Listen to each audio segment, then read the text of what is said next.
My name is Pasharalita Hansakunathai. My nickname is Dream. I am a digital forensic examiner.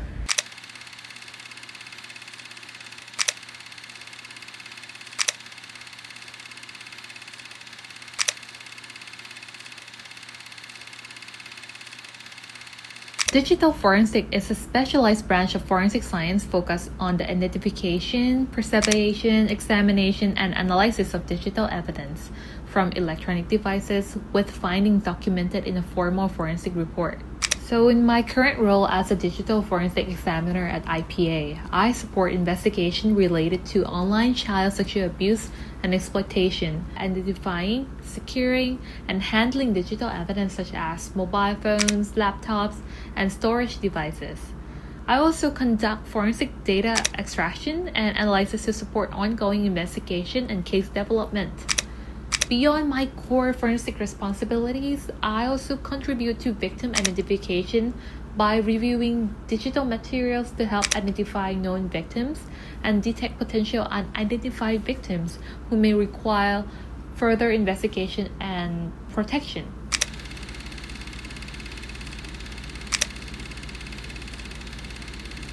So in my current role, I mainly use two different technologies. The first one is Cellebrite, which is mainly used by law enforcement to extract, decode, and analyze data from locked or encrypted mobile devices. To use Cellebrite, I have undergone formal training and obtained certification, which also involve extensive training hours and examination to validate my competency. I also have trained and worked under the supervision of experts. The second one that I use is Magnet Axiom, which is a digital forensic platform used to acquire, process, and analyze data from smartphones, computers, and other digital devices. It helps examine evidence efficiently and support investigation through structures, analysis, and reporting. I also undergone formal training in Magnet Axiom as well, including practical exercises and supervised use to ensure competency in using the tool for forensic analysis. Besides the Magnet Axiom and Cellebrite training, I am also a certified forensic computer examiner, or CFCE, which is a certification that demonstrates my competency in computer forensic, particularly in Windows-based systems.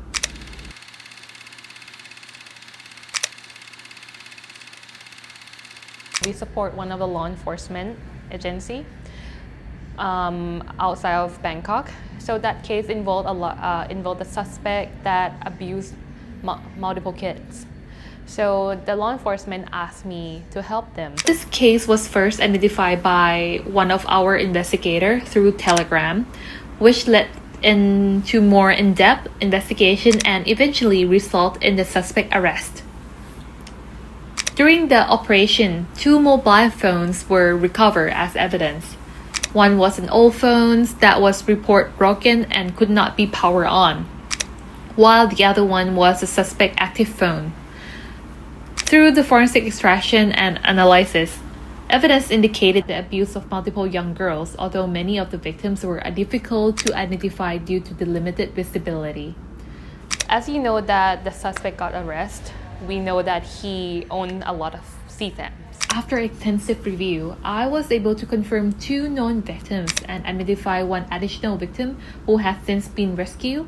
And I also able to identify another 2 potential victims, and those 2 are currently in the process of being rescued. Despite the old device being non-functional, I discovered a memory card inside it, so I decided to proceed with the forensic extraction and uncover the child sexual abuse material, or CSAM, including files containing critical exif metadata. This became a key breakthrough in the investigation, as the metadata provided important contextual information that support the victim identification and help establish the timeline of the abuse. It was especially significant as the suspect active phone contained very limited metadata for comparison and attribution.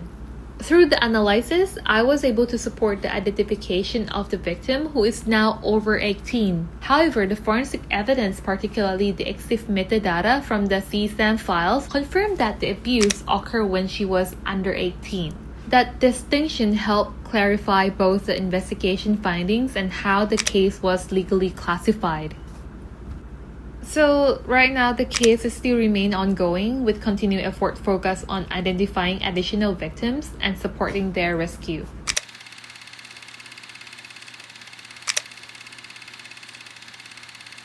Digital forensic can play a key role in identifying unknown victims by using tools such as Celebrite and Axiom to extract, recover, and analyze digital evidence from devices.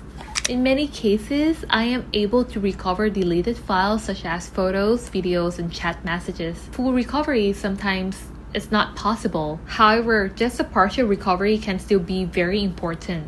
These fragments can often become very important pieces of the investigation, sometimes revealing the new victims or previously unseen evidence that was not available in the original data. These technologies also play a very important role in analyzing and organizing large amounts of data. It helps me search, compare, and connect different pieces of digital evidence more efficiently, which helps build a clearer picture of the abuse and supports victim identification efforts.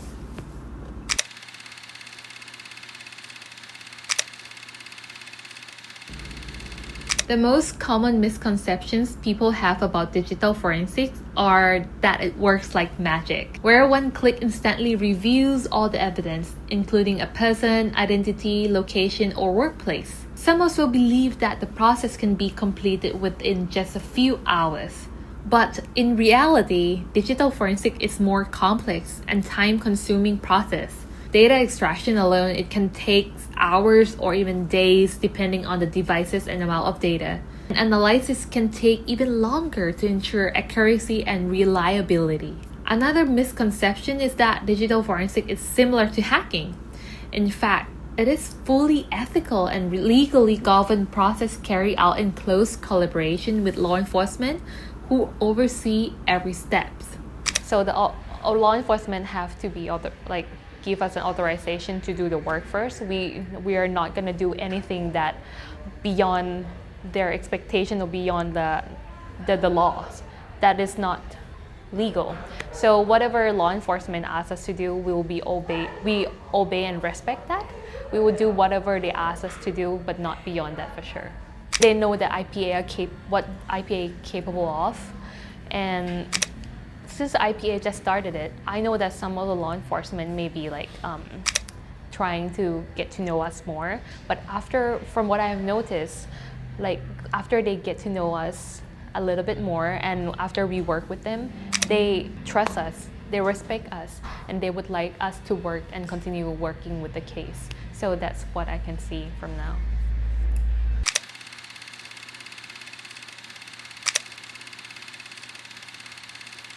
What makes the IPA different than other NGO is we utilize all the money from the donor to invest in other advanced technology like magnet Axiom to do the analysis and to do extraction with all the evidence that we seize from the crime scene. We are not just going to give all the money. We also invest our time, dedicate our time to make sure that we rescue all of the kids, all the victims. We working more than 8 hours a day, sometimes if we have to, trying to dive into, trying to do the research, trying to do the investigation, just to make sure that we guess everything right, and just to make sure that we did not miss out anything.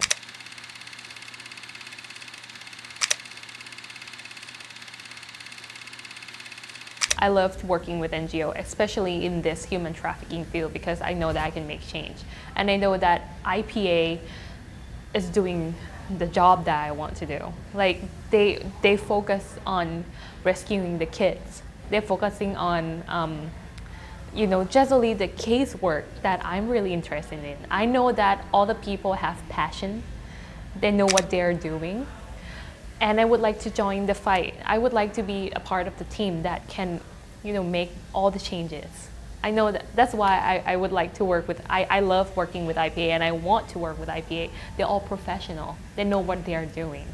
I feel like this is not the job that I can utilize my skills, but it's also the job that I can make change and help other people as well, especially all the victims that are kids, young children. They're still like innocent, right? They need some help. So I feel like I can be a small part to help that by just using my knowledge and skills I have learned since college, and the experience that I gained from my workplace from my boss, from other NGOs, and that's amazing, isn't it? That I can use my skill to help other people.